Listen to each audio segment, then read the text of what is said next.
이란은 그동안 호르무즈 해협에서 자신들이 원하는 방식대로 상황을 끌고 갈 수 있다고 믿어왔습니다. 고속정과 해안 미사일 기지를 앞세워 세계 에너지 수송의 핵심 해역을 사실상 틀어줄 수 있다고 본 겁니다. 하지만 미국이 이번에 그 계산을 뒤집었습니다. 미국은 무게 5,000파운드급의 초강력 관통폭탄을 호르무즈 해협 인근 이란 해안 전역에 투입했고, 그 결과 봉쇄되다시피 했던 해협은 다시 열리기 시작했습니다. 미국은 상선 항로를 다시 확보하기 위해 이란이 오랫동안 의지해온 해안 미사일 발사 거점을 정조준했습니다. 그리고 그 중심에는 미국이 새롭게 투입한 신형 벙커버스터가 있습니다. 미 중부사령부 센트콤은 3월 17일 소셜미디어를 통해 이번 작전의 개요를 직접 설명했습니다. 발표에 따르면 미군은 수시간 전 호르무즈 해협 인근 이란 해안의 견고한 미사일 기지들에 대해 다수의 5,000파운드급 심층 관통탄을 성공적으로 운용했습니다. 센트콤은 해당 시설들에 배치된 이란의 대함 순항 미사일이 해협을 지나는 국제 해운에 중대한 위협이 되고 있었다고 밝혔습니다. 즉, 무슨 일이 벌어졌는지와 왜 그런 조치가 이루어졌는지는 짧게 설명됐지만 실제 핵심은 그 이후입니다. 미국이 어떤 폭탄을 사용했는지, 그리고 이번 조치가 앞으로 호르무즈 해협의 판도를 어떻게 바꾸게 될지가 더 중요합니다. 이란 해안의 미사일 발사 기지를 제거한 것은 매우 큰 의미를 가집니다. 그동안 이란은 이 시설들을 바탕으로 호르무즈 해협을 통과하려는 민간 선박들을 위협해왔습니다. 미국의 목표는 분명합니다. 이란 정권이 틀어주고 있던 세계 핵심 해상 관문을 가능한 한 다시 개방 상태로 유지하는 것, 그리고 이를 위해 해안의 미사일 발사 거점을 무력화하는 것입니다. 영국 텔레그래프 보도에 따르면 이란은 호르무즈 해협 통제력을 유지하기 위해 여러 수단을 동원해왔습니다. 대표적인 것이 바로 고속정입니다. 해수면을 스치듯 비행하는 미사일과 각종 무장을 탑재한 이 고속정들은 해협을 빠르게 드나들며 상선을 기습하는 방식으로 위협을 가해왔습니다. 하지만 장기적으로 더 큰 위협은 따로 있습니다. 바로 이번에 미국이 벙커버스터로 타격한 대함미사일 전력입니다. 고속정은 미국이 상공 우세를 유지하는 한 비교적 대응이 가능합니다. 실제로 미국은 A-10 워트호그 공격기를 투입해 이런 소형 고속정을 상대하겠다는 입장을 보이고 있습니다. 하지만 이란의 대함 순항 미사일은 얘기가 다릅니다. 가디르, 카데르 같은 미사일들은 트럭에 탑재돼 이동할 수 있는 도로 기동형 무기입니다. 즉, 바다 위의 고속정보다 훨씬 찾기 어렵고 공중에서 제거하기도 더 까다롭습니다. 이란은 호르무즈 해협 거의 전 구역을 사정권에 둘 수 있는 미사일들을 갖고 있습니다. 사거리는 짧게는 12마일, 길게는 186마일에 이르러 해안선은 물론 해협의 입구와 출구까지 모두 덮습니다. 여기에 더해 최대 621마일을 비행할 수 있는 아부마흐디 순항 미사일까지 보유하고 있습니다. 이 무기는 단순히 해협 내부에 그치지 않고 훨씬 넓은 해역에까지 위협을 확장시킵니다. 또한 이란은 위성 항법의 도움을 받아 이동 중인 함정을 타격하도록 설계된 대함탄도 미사일, 호르무즈이와 걸프 미사일까지 개발해왔습니다. 둘 다 약 186마일의 사거리를 가진 것으로 알려져 있습니다. 결국 미국 입장에서 이 위협은 방치할 수 없는 수준이었습니다. 미국은 이란의 미사일 비축량을 발견하는 대로 파괴하려 할 것입니다. 그러나 더 효과적인 방법은 따로 있습니다. 바로 이란이 호르무즈 해협 해안선을 따라 배치해둔 발사대를 제거하는 것입니다. 아무리 성능 좋은 대함미사일과 순항미사일이 있어도 그것을 쏠 발사 장비가 없다면 무용지물이 됩니다. 문제는 이란이 이 발사대를 깊숙이 숨겨왔다는 점입니다. 터널 안에 저장하거나 지하 깊숙이 매설하거나 산비탈을 판에 만든 시설 속에 배치해둔 경우가 많습니다. 이런 시설은 기존의 일반 폭탄이나 통상 미사일로는 쉽게 타격할 수 없습니다. 너무 깊숙이 숨어 있기 때문입니다. 결국 미국은 완전히 다른 종류의 무기가 필요했습니다. 그리고 그 해답으로 등장한 것이 바로 GBU-72입니다. 센트콤이 언급한 5,000파운드급 심층 관통탄, 바로 이 GBU-72가 이번 작전의 핵심 무기입니다. 이 폭탄은 미국이 최근 몇 년간 집중적으로 개발해온 지하 및 강화시설 파괴용 폭탄 체계의 최신형으로 평가됩니다. 물론 미국이 이란을 상대로 벙커버스터를 사용한 것 자체가 처음은 아닙니다. 미국은 이미 3만 파운드급 초대형 관통탄 MOP를 이용해 이란의 핵 관련 시설을 타격한 바 있고 2,000 파운드급 벙커버스터로도 이란 전역의 미사일 기지와 방호 시설을 공격해왔습니다. 하지만 이번 호르무즈 해협 해안 발사 기지를 상대로 GBU-71을 사용한 것은 성격이 다릅니다. 국가안보 분석가이자 미 해병대 정보장교 출신인 하알 캐퍼는 폭스뉴스 인터뷰에서 자신이 아는 한 GBU-72가 실전에서 사용된 것은 이번이 처음일 가능성이 높다고 말했습니다. 그는 미국이 이란처럼 지하 강화 시설을 갖춘 국가들을 상대하기 위해 수년간 이런 종류의 폭탄을 개발해왔다고 설명했습니다. 이런 종류의 폭탄은 언제나 시설 본체 자체를 완전히 파괴하기 위해 쓰이는 것은 아닙니다. 일부 시설은 너무 깊어서 심지어 200피트 관통 능력을 가진 초대형 MOP조차도 직접 닿기 어려운 경우가 있습니다. 하지만 지하 벙커도 결국 출입구가 필요합니다. 터널이 있어야 하고 외부와 연결되는 통로가 있어야 합니다. 미국은 바로 그 점을 노렸습니다. 터널과 출입로를 무너뜨리면 내부에 무엇이 있든 사실상 사용할 수 없게 됩니다. 호르무즈 해협 연안에서 미국이 하고 있는 일도 바로 이것입니다. 이란의 대한미사일 발사대가 다시는 바깥으로 나오지 못하도록 터널을 막아버리는 것입니다. 그리고 이 작업에 미국은 지금까지 공개적으로 사용한 적이 거의 없었던 폭탄을 투입했습니다. 일부 매체는 이번이 GBU-72의 역사상 첫 실전 사용이라고 평가합니다. 반면 또 다른 분석도 있습니다. 워조는 2024년 5월 CBS 보도를 인용해 미국 당국자 3명이 후티 반군 시설 타격에 이미 GBU-72가 사용됐다고 확인했다고 전했습니다. 당시 후티 역시 홍해의 해상 교통을 위협하고 있었고 그 배후에는 이란이 있다는 평가를 받아왔습니다.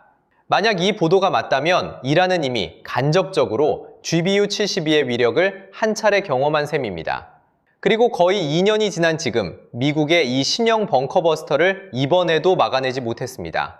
그만큼 GBU-72는 인상적인 무기라는 뜻입니다. 이스라엘이 미국으로부터 이 GBU-72 도입을 원해왔다는 점도 이 무기의 의미를 보여줍니다. GBU-72는 1991년부터 운용된 미국의 기존 5,000파운드급 벙커버스터 GBU-28을 대체하기 위해 개발됐습니다.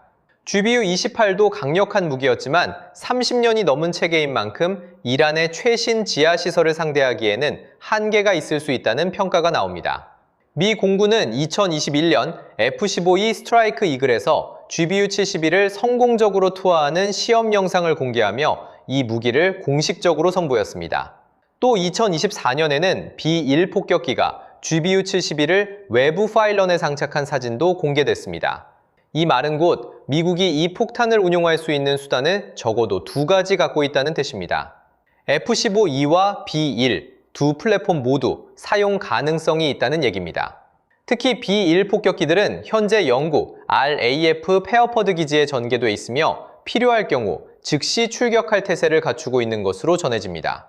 보도에 따르면 GBU-72는 BLU-138B 관통탄두와 JDAM 계열 유도 키트를 결합한 형태입니다. 이 유도 장치는 GPS와 관성 항법을 함께 활용해 발사 플랫폼이 목표물 가까이 과도하게 접근하지 않아도 되는 스탠드오프 타격을 가능하게 합니다. 즉, 항공기가 이란 방공망 한가운데로 깊이 들어가지 않아도 목표물을 공격할 수 있다는 뜻입니다.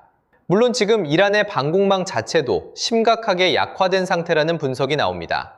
알마 연구교육센터는 미국의 에피퓨리 작전과 이스라엘의 로어링 라이언 작전 이후 이란 방공망의 약 85%가 파괴됐다고 평가했습니다. 또 GBU-72에는 초대형 관통탄 MOP와 유사한 폭약 조합이 적용된 것으로 보인다는 분석도 있습니다. 이는 미국이 이미 효과가 검증된 조합을 바탕으로 보다 실전적이고 운용 유연성이 높은 무기를 만들어냈다는 해석으로 이어집니다. 구체적인 사거리와 정확한 관통 깊이는 공개되지 않았지만 기존 GBU-28이 약 15피트 강화 콘크리트와 약 150피트 토층을 관통할 수 있었던 점을 감안하면 GBU-72는 그보다 더 깊은 목표물을 위협할 수 있을 것으로 추정됩니다. 다시 말해 미국은 벙커 전체를 완전히 날려버릴 필요조차 없습니다. 호르무즈 해협 연안에 미사일 발사대가 드나드는 터널만 파괴해도 충분합니다. 물론 미국은 기존의 2,000파운드급 벙커버스터로도 비슷한 효과를 낼 수 있었을 겁니다. 하지만 그 경우 같은 수준의 피해를 주기 위해 훨씬 더 많은 폭탄이 필요했을 것입니다. 또 미국은 그 무기들을 이란 본토 더 깊숙한 목표물에 남겨두고자 했을 가능성도 있습니다. 미국은 이번 타격을 빠르고 강하게 끝내고 싶어 했습니다. 콘크리트도 토사층도 GBU-71을 막지 못했습니다. 그리고 호르무즈 해협 해안 곳곳에서 이란은 그 사실을 반복해서 확인하고 있는 셈입니다. 그렇다면 GBU-72는 어떻게 투입됐을까요? 앞서 언급한 단서대로라면 미국은 F-15E 또는 B-1 폭격기를 사용했을 가능성이 있습니다. 우크라이나 매체 RBC 우크라이나는 이번 공격에서 미국이 다수의 GBU-71을 이란 목표물에 투하한 것으로 추정된다고 전했습니다. 특히 탑재량을 고려하면 B-1이 핵심이었을 가능성이 큽니다. B-1 한 대는 최대 12발의 GBU-71을 탑재할 수 있는 반면 F-15E는 한 대당 한 발 수준에 그칩니다. 따라서 단 한 번의 공습으로 더 큰 화력을 투사하고 이란의 제한적인 방공망에 노출되는 항공기술을 최소화하기 위해서라도 B-1이 주력으로 동원됐을 가능성이 높다는 분석입니다. 물론 F-15E가 전혀 관여하지 않았다는 뜻은 아닙니다. 선제 타격이나 후속 타격에 일부 참여했을 가능성은 남아 있습니다. 다만 만약 미국이 최대 48발 수준의 GBU-71을 투하했다는 추정이 맞다면 그 주된 화력은 사실상 B-1이 담당했을 가능성이 큽니다. 이제 남는 질문은 두 가지입니다. 왜 지금이었는가? 그리고 다음엔 무엇이 오느냐입니다. 먼저 왜 지금인가에 대해 뉴욕포스트는 기본적인 배경을 설명합니다. 이란은 에픽 퓨리 작전이 시작된 이후 줄곧 호르무즈 해협 봉쇄를 시도해왔고 기뢰와 드론, 고속정, 대한미사일을 조합해 상당한 성과를 거뒀다는 것입니다. 전 세계 해상 에너지 물동량의 약 27%가 매년 2단 하나의 수로를 통과합니다. 그런데 이란의 봉쇄 시도로 인해 유가는 분쟁 기간 동안 여러 차례 배럴당 $100를 넘어섰습니다. 이란은 호르무즈 해협에서 미국과 세계 경제를 압박하면 미국이 결국 에픽 퓨리 작전을 접을 수 있다고 판단한 것으로 보입니다. 뉴욕타임스는 이 해협이 얼마나 중요한지 다시 짚었습니다.